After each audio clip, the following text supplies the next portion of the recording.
Welcome back, guys. Today we're going to be working on this area right here. This area has some trees in it that need to get cut down. Now some of these trees, like these two behind me, those are dead standing trees. Gotta cut those down before they fall down. Other trees out here are either split top or they're leaning toward the house. I can't have them leaning toward the house, and the split tops are danger too. So we're just gonna go through and cut down the trees that are potential danger for the property and the house. Unfortunately, they're not big enough for the sawmill, so they'll be getting processed and the trunks will be stuck, will be set in the firewood processing area over there to get processed at a future date. So hang out for a minute and we will get this area cleaned out and hopefully cleaned up all in one day.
We're not quite done chopping trees down, but we're making a pretty good mess. So let's go see if that little Ford 8N tractor can pull some of these out of here. Get them drug over to the firewood stack over there. At least get them out of the area we're working in.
We got 3 more to drop. One back there with an oak tree branch holding it up, so we'll have to use a pole saw to get the oak tree branch out of the way. And these 2 over here that I've got to drop toward the house. I got to drop them this direction between the fence and the house, drag them that way for a little bit until I can drag them through those trees right there and take them out.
I took a little lunch break, got some fuel in me, put some fuel in my saw.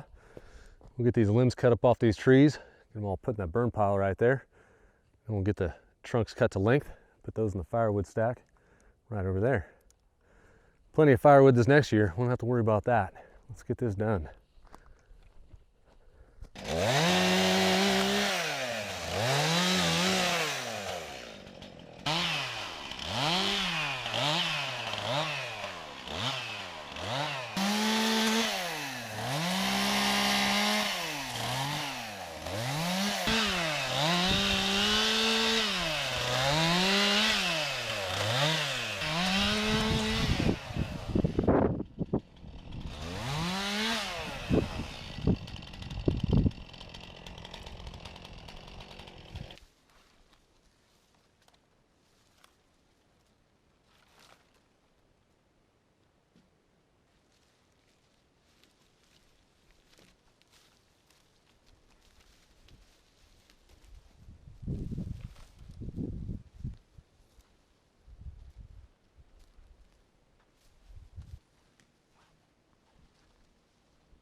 Well, burn pile's built, logs are ready to move.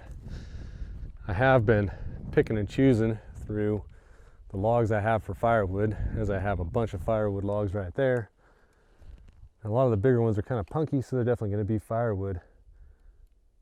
But some of those, just like some of the ones that I have over there that I just cut, some of them I can get a 6x6 out of. And I have a pretty good use for 10-foot and 12-foot 6x6s this year, as I have some projects that are going to need a few of them. So I'm thinking that since I have a whole bunch of firewood already bucked up over here in the side, and a whole bunch of small stuff right there that I can definitely use as firewood, I can't put in the mill, it's too small. I think I'm going to pick and choose those logs and put as many on the mill as I can to get 6x6s out of them. And I think 6x6 is about the smallest log I'm willing to put in the sawmill. So those of you that have been following along for a while, you remember there's a whole stack of logs right here, just sitting here waiting to be turned into firewood or put in the sawmill, one of the two. I processed a bunch of those, and there were a few logs up in this area over here. So over the past 3 days, I've bucked up all that firewood, stacked it up right here, left about 2 inches in between the different stacks so the air can flow through them. And I know they dry a lot faster and a lot better if I actually split them and then stacked them like this. But this is early spring, they'll have all summer to dry out, and then I'll stick them in the backhoe bucket like this, haul them over there to the woodshed, and split them and stack them into the woodshed. So it'll work out this way, it'll work out all right. I've probably got maybe close to 3/4 wood here, I don't know. It's kind of hard for me to estimate how much wood I have until I actually pull out a tape measure and measure it out. So we've already got all this firewood fairly processed so it can dry out real good. This winter that we're coming out of right now, I'm thinking we'll have burned 4.5 cords by the time we stop burning. We're not burning a whole lot right now, mainly just at night. We'll start up a fire at night, warm the place up, keep it warm for the night, and then it's done. This next winter, however, I'm thinking about 7 cords of wood. I'm gonna have a wood burning stove in the shop. I wanna be able to keep that warm when I'm out there, plus have enough to keep the house warm. So I'm thinking 7 cords of wood this next winter, and with all those logs over there, shouldn't be a problem. If you feel like supporting the channel, we have Patreon and Subscribestar links in the description. We also have an Amazon affiliate link. Click on that link, takes you to Amazon. Doesn't cost you a penny, but we get a small fraction for being the ones to send you there. Until next time, guys, go make something.